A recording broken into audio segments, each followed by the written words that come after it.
Subscribe करें और bell दबाएं ताकि कोई खबर रह न जाए।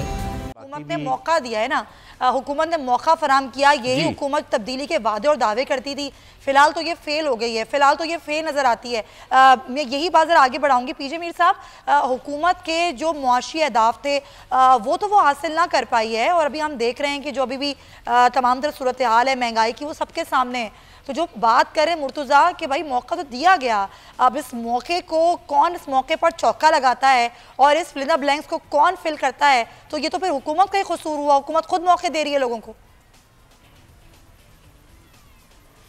बिल्कुल सही आपने कहा। देखें ना, ये सारे जिन मसलों की हम बात कर रहे हैं, अब आप देखें कि फॉर एग्जांपल कराची ले लें, आपका क्लिफ्टन में एक प्राइस है, आप चले जाएं गुलशन में उसकी और प्राइस है, आप कहीं और चले जाएं नाज़माबाद में और प्राइस है, मलीर में और प्राइस है। ये सिर्फ कराची की मैं बात कर रहा हूँ। वहाँ जब तक हम इसको ठीक कर सकते हैं, सिर्फ आपने सुमैया मार्केट रेगुलेटर लेके आना है जो जाए और देखे कि प्राइस कंट्रोल है। यहाँ आपका आम जो बिजनेसमैन भी है वो भी लोगों को एक्सप्लॉइट कर रहा है। जब वो लोगों को एक्सप्लॉइट करेगा, अवाम इन बिजनेस मैन के पास नहीं जाएंगे, वो जाएंगे लोकल गवर्नमेंट के पास या फेडरल गवर्नमेंट के पास। देखो जी, ये महंगाई हो गई है, हमारा बेड़ा गर्क हो गया है, हम क्या करें, हम जिंदा नहीं रह सकते। वो कहाँ जाएंगे? तो ब्लेम गवर्नमेंट पे आएगा। तो गवर्नमेंट को चाहिए, और भाई तुम अपने मार्केट रेगुलेटर्स लेके आओ। आज आप चली जाएं किसी स्टोर के अंदर, एक चीज़ आप ख़राब होती है, आप वापस करने जाएं, दुकानदार वापस नहीं लेता है। इसका क्या मतलब है? कंज्यूमर प्रोटेक्शन है ही कोई नहीं है। जो मर्जी आप कर लो, आपको 2 नंबर चीज़ मिलती है, ख़राब होती है, वापस जाते हैं, वो कहते हैं हम तो जी चेंज नहीं करेंगे, पैसे आपको देंगे नहीं, तो आप तो लुट गए ना वहाँ। तो द क्वेश्चन इज कि जब तक आवाम का जो बेड़ा गर्क हो रहा है वो इसी नाम पर कि भाई हम क्या करें, इमरान खान की हुकूमत है, ये तो महंगाई होगी, और अब इस महंगाई में क्या मजीद इजाफा होगा? ब्रेक के बाद वापस आके बात करेंगे, क्योंकि IMF और पाकिस्तान के जो मुज़ाकरात हो रहे हैं वो कहाँ पहुँचेंगे इस ब्रेक के बाद। Stay with us.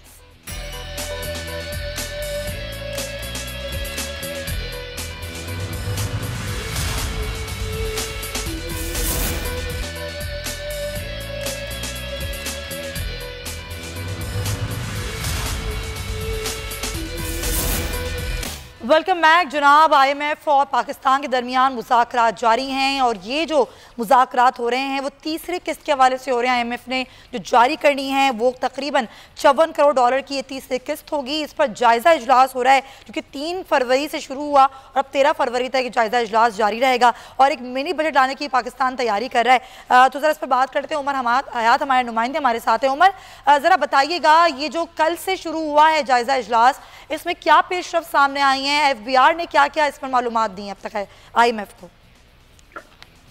Ji, FBR हुकाम के साथ आज IMF वक्त के मुज़ाकरात हुए हैं, और ये जो पहले दौर में जो गुज़िश्ता सरमाही के रेवेन्यू अहदाफ हैं और मुहासिल हैं उनका जायजा लिया। रेवेन्यू शॉर्टफॉल को पूरा करने के लिए जो है वो दरामदी अशिया सस्ती करने की तजावीज़ ज़ेर गौर आई हैं, और इसके साथ साथ जो है वो FBR के जो मेंबर पॉलिसी हैं हामिद अतीक, उन्होंने वक्त को ब्रीफिंग दी और मेंबर पॉलिसी के हमरा पॉलिसी विंग के अफसरान जो है वो मुज़ाकरात में शरीक थे। जो बात है इन मुज़ाकरात में वो ये है कि रेवेन्यू का जो टारगेट है वो टारगेट कम करने की बातचीत चल रही है।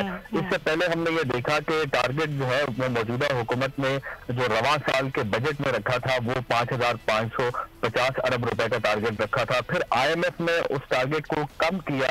दूसरी दफा वो जायजा लेने के लिए आए पाकिस्तानी मईशत का, तो 5,238 अरब रुपए कर दिया गया। अब उसके बाद अब मजीद जब FBR से बात करते हैं इस हवाले से कि मुहासिल क्यों इतने इकट्ठे नहीं हुए, तो शॉर्ट करने के लिए अब एक मरतबा फिर जो है वो FBR जो है 350 अरब रुपए की कमी पे बातचीत होगी। क्या? बिल्कुल सही, बहुत शुक्रिया उमर हयात। क्या हुकूमत को पहले आइडिया नहीं था? क्या वजह है इसकी? बगैर आइडिया के आपने इतने बड़ा हदफ दिया और उसको आप नहीं पूरा कर पाए। मुर्तज़ा, ये हुकूमत क्या नहीं समझ पा रही थी कि टैक्स रेवेन्यू जो है वो कोई इतनी आसान चीज़ नहीं है कि आप उसको 550 अरब पे ले जाएं? अब आप खुद 350 अरब की IMF से बात करेंगे?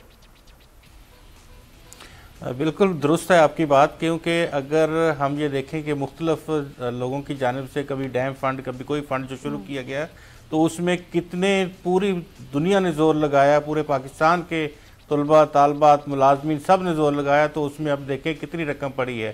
तो ये हदफ जब तय किया जा रहा था 5.5 ट्रिलियन का, तो उस वक्त हमने जो वज़ीर ख़जाना और बाकी जो लोग थे टीम के, उनको उस वक्त ये कहा कि ये इस तरह से मुमकिन नहीं है। तमाम जर्नलिस्टों की मुलाकातें उनसे होती थी। जी, जी, जी। तो उन्होंने कहा कि हम इसको पूरा करके दिखाएंगे। शब्बर ज़ैदी साहब जो आज रुखसत पे चले गए हैं, और उनसे तो हमारी रोज़ाना तकरीबन बात होती थी। हमने कहा कि इतना अनरियलिस्टिक टारगेट है तो कैसे हासिल करेंगे? कौम तो वही है। क्या आपने मईशत बढ़ा दी है? क्या आपने इकॉनमी का साइज़ बड़ा कर दिया है? क्या आपकी प्रोडक्शन बढ़ गई है? क्या आप इम्पोर्ट जो है वो कम कर दिया, आपने ख़त्म कर दी है? क्या एक्सपोर्ट बहुत ज़्यादा बढ़ गई है? तो कौन सा ऐसा फैक्टर है जो इसको टच करेगा तो आप जो 5.5 ट्रिलियन है वहाँ तक आप चले जाएंगे? तो उन्होंने कहा मेरे पास बहुत कुछ है, मैं इंशाल्लाह करके दिखाऊंगा। फिर वो दरमियान में उनकी मुलाकातें होती रहीं, और उसके बाद आपने देखा कि 300 अरब का उन्होंने वेवर लिया, अभी 350 अरब का फिर दोबारा वेवर ले रहे हैं। तो ये मुमकिन नहीं है। मैंने जो इंडिकेटर्स आपको बताए हैं, या तो एक्सपोर्ट बड़े मुल्क की, या इंपोर्ट कंप्रेस हो, या आपके पास FDI, बिल्कुल मुआशी अहदाफ उस तरीके से सेट किए ही नहीं। वक्त की कमी है, ज़रा पीजे मीर साहब का भी मैं मौक़िफ़ शामिल कर लूँ। मीर साहब, अभी ज़ाहिर चेयरमैन FBI पर बात हो रही है, शब्बर ज़ैदी साहब तो नहीं है, अब उनकी जगह नए चेयरमैन आएंगे। इस तमाम तर सूरत हाल में IMF से मुज़ाकरात हो रहे हैं, कैसे मुतमईन करेंगे? चले उनको मुतमईन करने की बात छोड़ें, आवाम पर महंगाई का कौन सा ऐसा बम गिराएगी अभी हुकूमत? आप क्या समझते हैं? देखिए ना, ये तो बम हुकूमत अपने आप पे खुद गिरा रही है। जब शबर जैसे आप लोगों को लेके आते हैं और वो टीम को लेट डाउन करके बाहर चले जाते हैं, और उस मौके के ऊपर जब पाकिस्तान एक इकोनॉमिक क्राइसिस पे जा रहा है। आज समैया मैं आपको बताता हूँ, ये जो पीछे बातचीत चल रही है और ये बोलते नहीं है, खुल के आते नहीं है, भाई शौकत अजीज को लेके आओ ना। ये तुम तो बातें तो कर रहे हो पीछे, हाँ जी शौकत ये करेंगे वो करेंगे। शौकत अजीज है जो कि आपको IMF प्रोग्राम से बाहर इन्होंने निकाला आपको, आप इनको लेके आओ, बातचीत चल रही है जी, हम उसको ये करेंगे। Shaukat Aziz is the ideal man for Pakistan, जो कि पाकिस्तान को आगे लेके जाते हैं। टॉप 14 कंट्रीज में आपको वो लेके आगे अपनी अपनी पॉलिसीज के साथ। IMF इंटरनेशनल मॉनेटरी फंड जब आप लेते हैं और फिर आ जाता है IMF इस्लामाबाद मैनेज फंड, तो इस्लामाबाद को चाहिए कि आपके मैनेजर्स अच्छे हों। तो आपके पास इस वक्त मैनेजर्स की प्रॉब्लम है। शौकत अजीज जिनके साथ बातचीत चल रही है, मैं आपको बता रहा हूँ, लोअर उनको खुल के लेके आए, जल्दी लेके आए। Why the delay? ये पाकिस्तान के लिए आके काम करेंगे यार, आप इनको लेके आओ। पहले भी इनका ट्रैक रिकॉर्ड है, सिटी बैंक को कहाँ लेके गए, पाकिस्तान को कहाँ लेके गए। आप ऐसे लोग लेके आते हो, ऐसे लोग लेकर आए जो मुल्क की मईशत के लिए बेहतर हो। पॉइंट टेकन, बिल्कुल सही पॉइंट टेकन। पीजे मीर साहब बहुत शुक्रिया आपका, गुलाम मुर्तज़ा आपका भी बहुत शुक्रिया। और यही हमारे पास आया कि हुकूमत को चाहिए, बहुत वक्त ज़ाया कर लिया, मजीद वक्त ज़ाया किए बगैर जो अहम लोग हैं उनको लेकर आएँ, अपनी टीम में शामिल करें, ताकि वो मुल्क की मईशत को ऊपर लेकर जाएं, ना कि नीचे लेकर जाएं। सब्सक्राइब करें और बेल दबाएं ताकि कोई खबर रह न जाए।